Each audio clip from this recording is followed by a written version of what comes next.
This is One on One.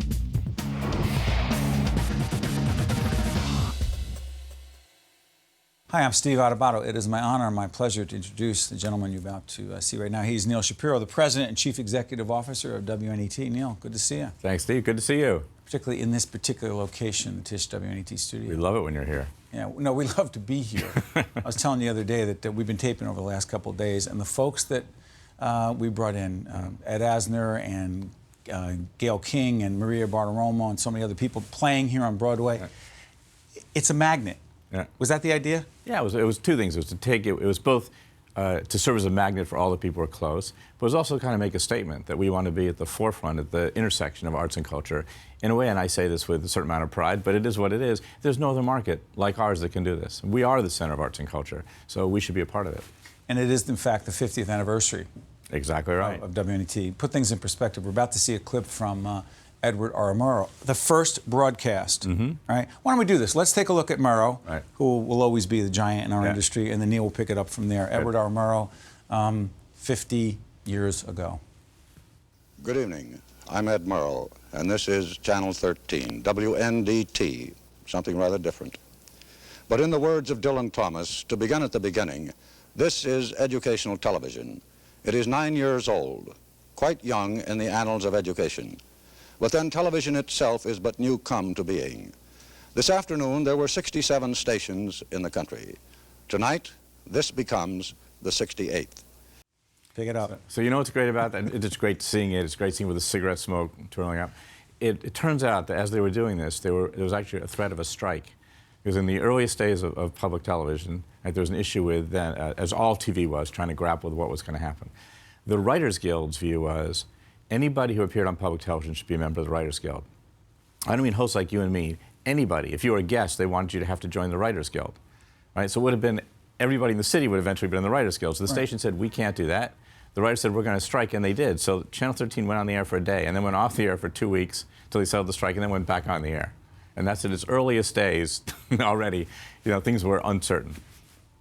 Is that part of our history, Neal, that we're always dealing with, whether it's Congress dealing with the Corporation for Public Broadcasting and its potential impact on PBS, which has impact on us? Is it the constant uncertainty? And by the way, why did you, knowing that the only certainty would be uncertainty, why several years ago did you say, yeah, I'll take over, I'll be the boss? Why? Well, first, you're right. This is the most complicated broadcasting system there is. Incredibly complex in all the ways we all work together, but it's also the most rewarding. I spent 25 years of my life proud of what I did, but it was commercial television. And it's called commercial television because there are commercials in there. And everything you do is rated, and that's the way you measure success. And to do public television and do the work of the angels and say, you know what, there's another way to think about what we do, which is, how does it affect people's dreams? How does it affect their minds? Can we lift spirits? Can we enlighten people? And that's the true measure of what we do. Well, it's great to be a part of that. It's interesting. For those of you who do not know, Neal was the former president of NBC News, and you see the worlds coming together. American Graduate Day, 22nd. For those of you who may not have seen it, all day, how many hours? 7 hours. I know he knows because he was here in the control room making it happen.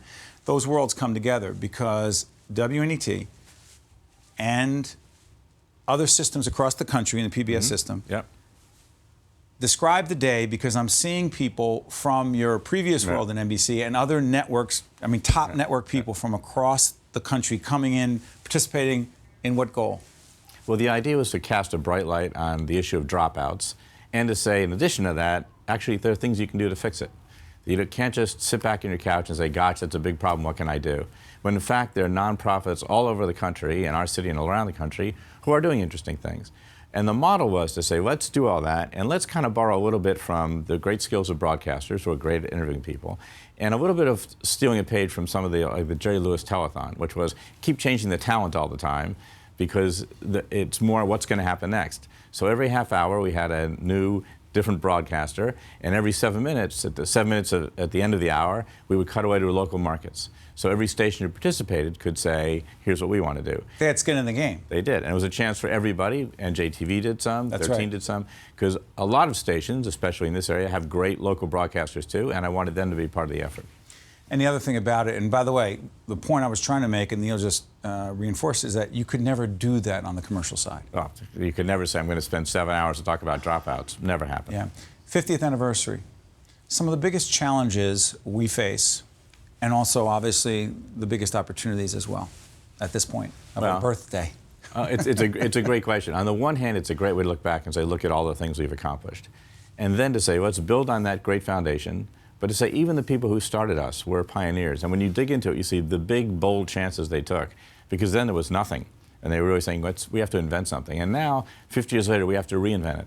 We need to keep all the essential qualities that mark great public television: intelligence, innovation, inspiration. But we have to realize we live in a new and different world, a world where it's a multi-platform world, a world where there are many distractions, a world where our audience has changed, and we need to make sure that our product changes with them too. So that's part of the challenge, is be up to date with what technology allows us to do. You know, this thing we're doing right here today, we couldn't do 10 years ago. You know, we couldn't be in a place where the control room is actually down the block. That's right. We couldn't be a place that we have robotic cameras. It would be much more expensive. So the fact that we wouldn't have a glass studio like this, and all those things have become easier and better to do. So in every way, we need to be up to date with the times without ever letting go of the fact that we are who we are. But the other part of that, Neal, it's so interesting, is that membership. I mean, Neal's a broadcaster, a producer at the core. He just is. But a media executive, you juggling all these different pieces. The business side of things, and you and I talk about this a lot. Yeah. I would argue, knowing you for the last few years, it's not the most enjoyable part of your job, but it's necessary to do the other stuff. Exactly.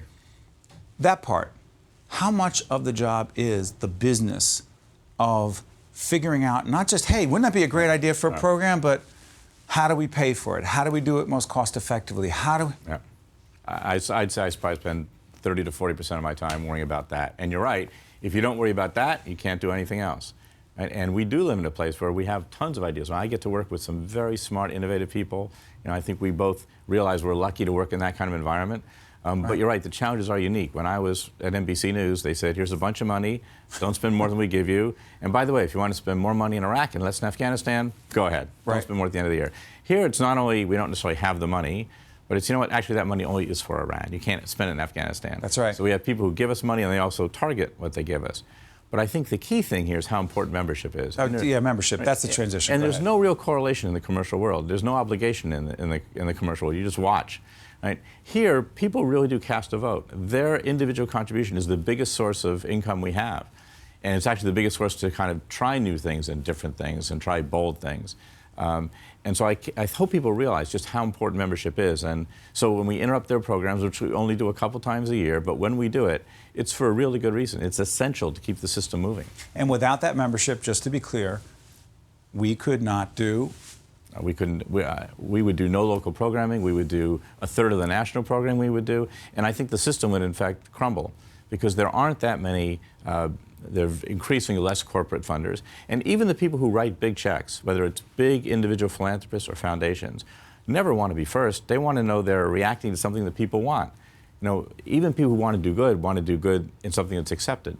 So if you say to them, oh, by the way, I can't even get people who watch this to support it, like, well, then I'm not going to support it. If you can't get the audience itself, right, at sometimes at modest amounts, right, to write you a check once a year, well, then I don't want to come in on this either. So there's a real ripple effect to membership. It's so funny. People say, well, you're not into ratings. Okay, well, we may not be into ratings per se in the way you were when you headed up NBC, but membership is commensurate to ratings.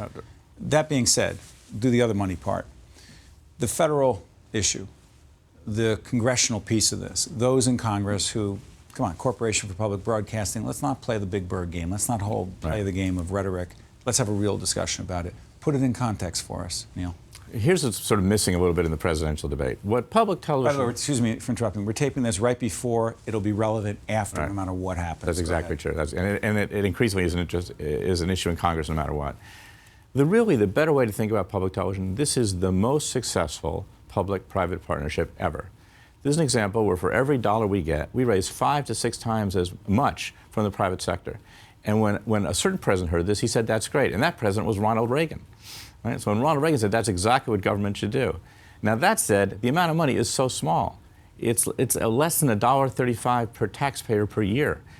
If we got rid of this, you would never even notice it in your tax structure. It's less than a subway ride. And for that, imagining that we take a multiple of 5 or 6 times a year, so much good comes out of that for so many people. Of all things to focus on, this would have virtually no impact on the deficit. So I think there are a lot of other issues. This is really a political game to play. And the big losers will be the American people. Finally, Neal, I just want to ask on the local side. The experiment continues on the other side of the river. We don't know how things will play out, but it's a constant challenge, probably more challenging than ever. If it were not for WNET stepping in, there would not be, not probably, there would not be public television in New Jersey. The NJTV experiment, been challenging on a lot of levels. NJ Today, seen on WNET and on NJTV. What is it that you hope for the station and its future, and ultimately for the viewers of it? On the one hand, I think we've had incredible success in the first year. We're doing more local programming than we thought we would do or we promised to do. We're being more efficient than I thought we would be, taking advantage of all the infrastructure at WNET. I think what I would like to see as we do more and more programming, more news, more arts, more culture, more history, that the population of New Jersey, both individually and in the corporate world and the foundation world, will step up a little bit. Now they've seen that we're for real, that we're serious, we're dedicated, because we have a modest goal in New Jersey, which is to break even. Right? That's our modest goal. Not even hate, we want to make millions. Right. We just want to break even. Break even. Right? Because I think I think it's so important that New Jersey be the only state that doesn't have public television would be wrong. And to my core, I think that's wrong. That's why you did it. That's why I did it. So I hope that the public will sense our determination, and we get to see more support from them. Thank you, Neal. It is the 50th birthday, the 50th anniversary of WNET, and we say congratulations as your partner. And we say we're delighted you're part of the family. Yeah, and it's our 25th at the Caucus Educational Corporation, and that's why we're here. That's why the partnership works. And thank you, Neal. Thank you, Steve. All the best. Take care. This is One-on-One from the Tisch WNET studios here at Lincoln Center.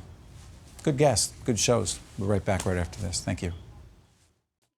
One-on-One with Steve Adubato has been a production of the Caucus Educational Corporation, celebrating 25 years of broadcast excellence. This special edition of One-on-One with Steve Adubato is brought to you from the Tisch WNET studios at Lincoln Center. Funding has been provided by Hackensack University Medical Center, Berkeley College, TD Bank, Qualcare Inc., a local managed care company covering 750,000 New Jersey residents, the law firm of Gibbons PC, and by Verizon Communications. Promotional support provided by the Star Ledger and NJ.com, Everything Jersey, and by the New Jersey Business and Industry Association and its monthly magazine, New Jersey Business. Transportation provided by Airbrook Limousine, serving the metropolitan New York, New Jersey area. One-on-One with Steve Adubato has been produced in partnership with St. Joseph's Healthcare System.